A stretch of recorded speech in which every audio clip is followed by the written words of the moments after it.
Hello, welcome back to the channel. Today in this video I'm gonna show you how would you plan for a trip where the range of your vehicle is smaller than the distance you want to travel.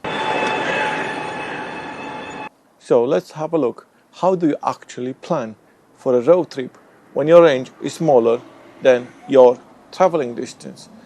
This gives us three scenarios. We can plan for cost, so we're gonna have a look how to plan the cheapest road trip. Then we're gonna plan for speed and comfort, which means we're gonna stick around to the motorway, not go very far away from the motorway. And the third one is when we plan for amenities. That means we need a playground, we need something to have a meal at. So we don't really mind either speed, either cost, either convenience. So normally you would use one of the apps helping you. Best one to use, I would say, it's a better route planner. ABRP does an app for your phone, iOS, Android, or your computer. So I would say go with that. That is fairly accurate. I would say probably 90% accurate. I rely very much on them when I do my road trips. If you're new here, I own these two EVs and another one on the way. So this car, we'll take this one as for reference. This one has about 150 miles of range. How is that range though calculated, you would ask? Well, this 150 miles of range is calculated as 70 miles per hour, normal weather, seasonal weather, I would say. It's not the best condition, it's not the worst condition, but for arriving at a charger, I would arrive with about 10%, anywhere between 10 to 20 miles of range left. Now, you would like to do maybe something else, go at 20%, you can set that in the app and you can plan your charges. Most of the cars will plan the charger for you, so that's already given, but as I said, you might want to go for cost, go for amenities, or go for speed.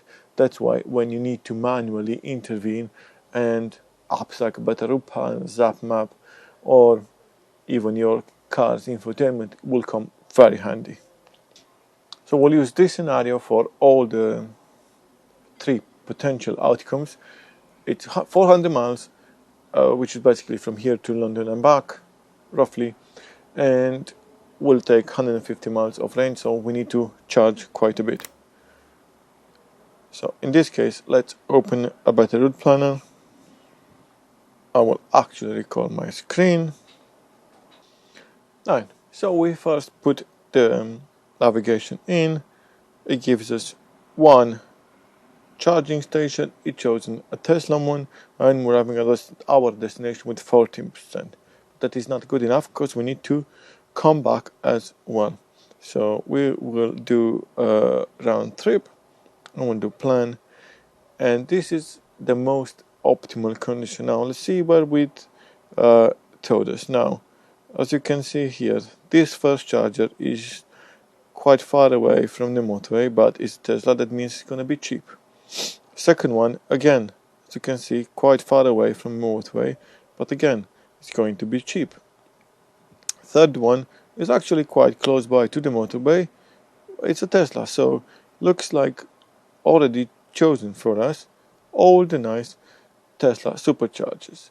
So it says we're gonna use 91 kilowatts. Those 91 kilowatts we can actually calculate times 0.57, I think is the average for the Tesla superchargers, gives us a £50 round trip. So in the first scenario, we're gonna use Tesla superchargers. Those are the cheapest ones. So we leave our house with 100%, we stop at those three superchargers. That means we're gonna have a cost for about £50 return on those charges. Now, bear in mind, we're gonna minimize cost. That means we might not have a toilet, we might not have amenities, we might not have coffees, we might not have food where we charge. But those will be the cheapest ones to use. So depending on the time of day, that's £50, could be 40, 45. If you're traveling throughout the night, those will be very close to £30. So that is the first scenario where you go for the lowest cost possible. Now in scenario number 2, we get same vehicle. We're gonna leave from the house with 100%. We're gonna do exactly the same trip, but we don't want to mess around very close to the motorway, not driving too much, and just speed. So we're gonna look at the chargers chosen for us. Yes, first one, very good, it is by the motorway. Second one, absolutely perfect, by the motorway. Third one, absolutely perfect, by the motorway. And we have one more. No, that's it. That's all our charging stops. And it says we're gonna use 89 kilowatts to travel all this distance. So we'll have 0.87. I'm just now double checking the prices at every charge station. The other one 0.89, and the third one, it's gonna be 87, I believe. Those are 0.89. So we have 0.87, 0.89. We'll go for 0.87 just for argument's sake. 89 kilowatts for 0.87. That means 77 pounds. So we went from the 50 pounds to 77. Quite a big increase, but it's going to be fastest motorway. We're not driving too fast. If that is what you like, and you're definitely guaranteed to have amenities, food, coffees, toilets, then this is what you should choose. Now, on the third one, you might be traveling with family, with kids, with everything. We can do this scenario as well. Now, you've seen this. I have looked at the chargers. That little charger didn't give me all the amenities I would like to. Look, there were not a lot of options for food, drinks, and whatever, so I did change it with a different one. And now what happened is we have 90 kilowatts. Let's see what that one means to our cost. 90 times 0.89 that we said it's gonna be. It's 80 pounds, slightly bit more expensive, but we will have all the amenities. We make sure there's some space to walk a dog. We have coffee places, we have food places. It's all done. So this is how would you plan for the three scenarios. You can go for cost, you can go for speed, or you can go for comfort. Which one I would recommend depends on your setup and your plans and decisions for that day.